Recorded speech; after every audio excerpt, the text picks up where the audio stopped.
महाराष्ट्र के उप मुख्यमंत्री अजीत पवार ने अपनी जन सम्मान यात्रा के दौरान इस बात पर जोर दिया कि यह यात्रा उन निर्वाचन क्षेत्रों पर केंद्रित है जहां पिछले चुनाव में एनसीपी के विधायक जीते थे।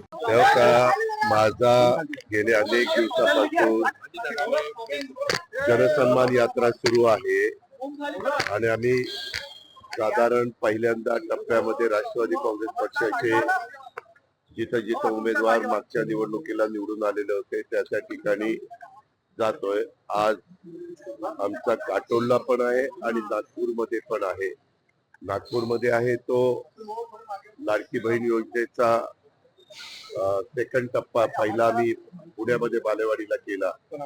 आज पण मोठ्या प्रमाणावर आमच्या बहिणींच्या मायमाऊलींच्या अकाउंटला मी ते चेक पाठवतोय, डीबीटी करतोय। त्याच्यावर तो एक कार्यक्रम आहे आणि उद्या पुसद आणि वरून तिकडे कार्यक्रम। आम्ही अजून एकत्र त्या ठिकाणी एक पहिले आमचा राऊंड चाललेला आहे।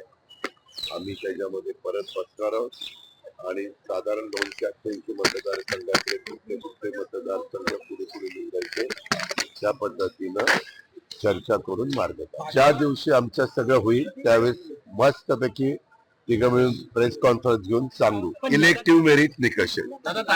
मला बाकीचं काही बोलायचं नाही, मला माझ्या पुरतं बोला। त्यांनी असं केलं त्यांनी तसं केलं, मला काही कोणाशी घेणं देणं नाही। मी जनसन्मान यात्रेच्या सुरुवातीलाच ठरवलेलं आहे, मला कुणावर टीका करायची नाही।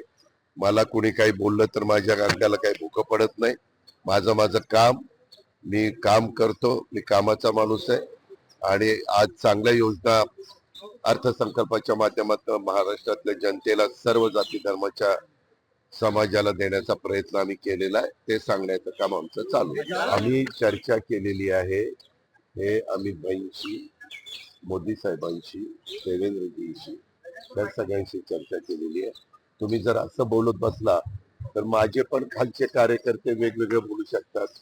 हे बोलण्यात काही त्याला फार आम्ही महत्व देत नाही। माझं काम माझं चालू आहे।